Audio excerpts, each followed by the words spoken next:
Bună ziua, sunt la Caravan Salon 2024 la Düsseldorf și am ajuns în standul Mega Mobil. Și vreau să... Bună dimineața, Maria! Bună dimineața! Ce faci? Cum e de a intra pe la noi? Ai știut că suntem pe aici. Mai am aflat eu ceva, dar am vrut să vin să fac niște prezentări. Așa că dacă tot ești tu aici, eu zic să facem niște prezentări. Abia așteptam să aud niște vorbe în limba românească. Astăzi mă pregăteam cu Ildico să facem o prezentare la aceste 3 modele, dar având în vedere că ești aici, am să te invit să ne ajut să facem prezentarea împreună. Ești de acord? Sigur că da. Despre ce modele vrei să vorbim? Astăzi aș dori să vorbim despre aceste 3 modele pe care le am aici în jurul meu. Sunt 3 modele pe un șasiu de 6 metri, toate, dar sunt pe mașinile de bază, sunt modele diferite. Deci avem prima dată un Peugeot de la grupul Stellantis, care poate fi Opel, Citroën, Peugeot. Și avem un MAN foarte special, un 4x4, foarte bine dotat pentru expediții. Și avem un Mercedes, tot de 6 metri, care este ultimul model de Mercedes dotat full. Am înțeles motorizările. Spune-mi acum care e asemănarea dintre ele? Cea mai mare asemănare între aceste 3 modele au toate paturile pe lateral și sunt rabatabile cu motor. Și toate sunt la 6 metri, din câte am înțeles. Da, toate sunt la 6 metri, deci în toate cele 3 modele vom dormi pe lateral.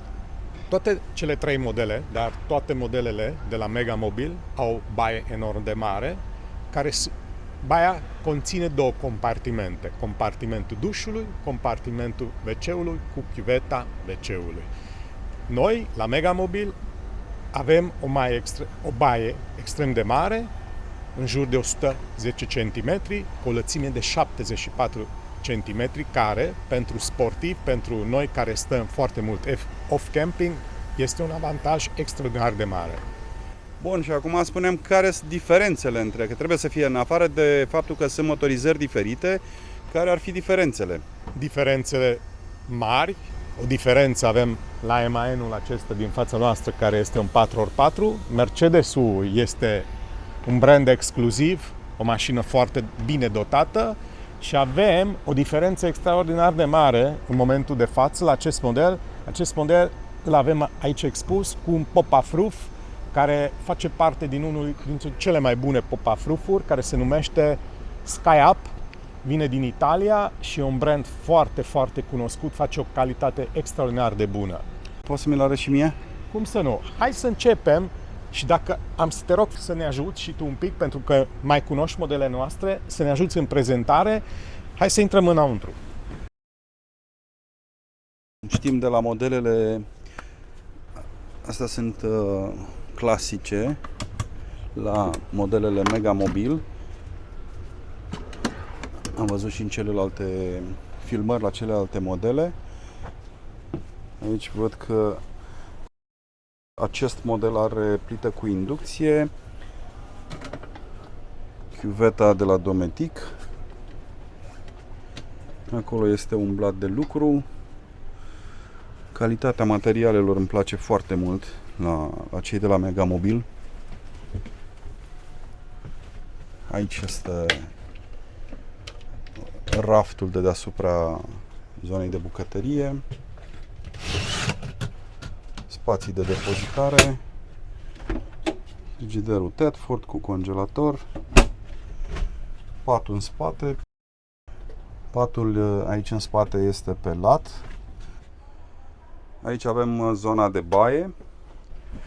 Ușa este menținută cu o bandă magnetică aici, pentru a nu se deplasa în timpul mersului. Baia e cu acea chiuvetă culisabilă, cum ați mai văzut și la celelalte modele pe care le-am prezentat.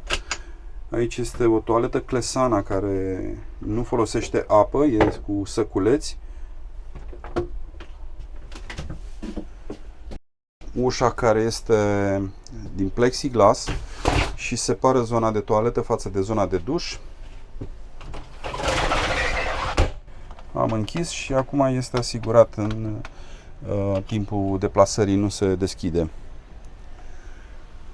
Aici panoul Simarin. Panoul Truma cu toate comenzile.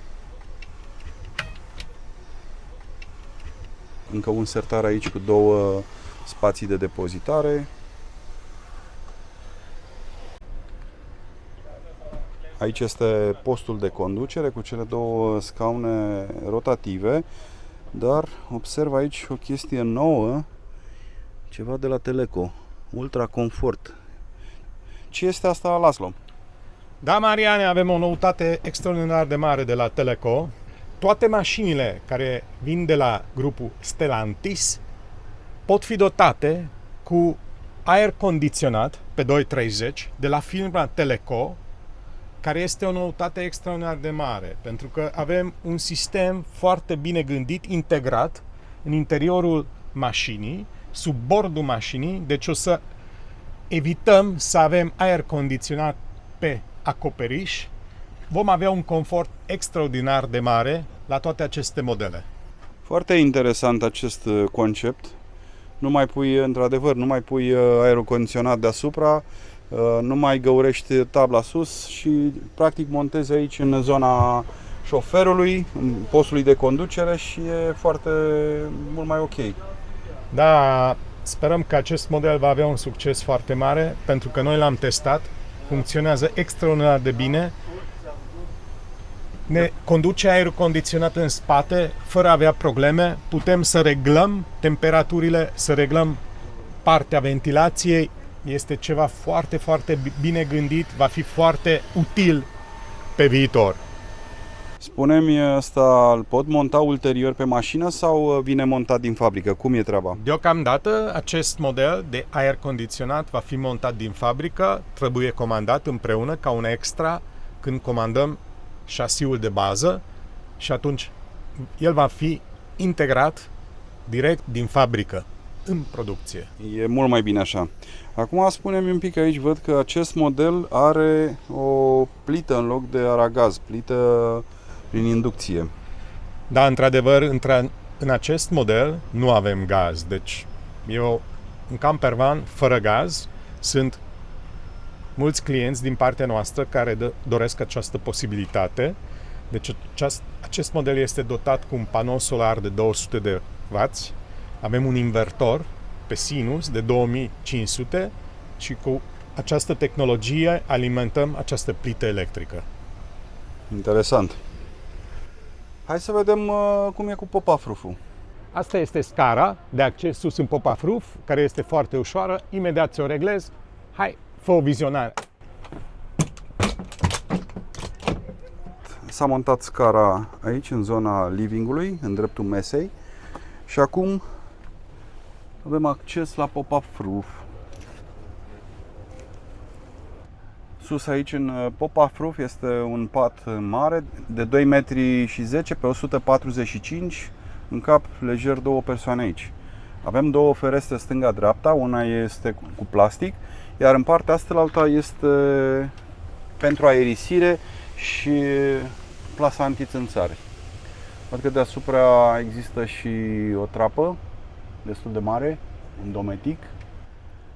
Și mai este și a 3-a fereastră aici în față. Deci se poate ventila foarte ușor.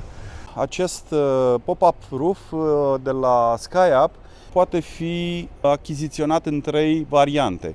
Aceasta pe care o vedem aici este varianta de bază și mai are încă o variantă. El se prinde de jur împrejur, se prinde cu un fermoar și al doua variantă se poate scoate acest cort, rămâne capacul sus și se poate pune o plasă anti-insecte de jur împrejur, astfel că avem o panoramă foarte mare.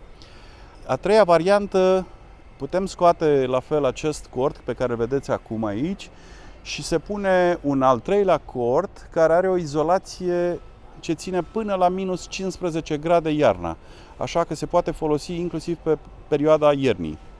Mulțumesc mult pentru vizionare, iar dacă vreți mai multe informații despre toate aceste modele, le găsiți la dealerul oficial din România, Campervan Specialist din Cluj. La revedere!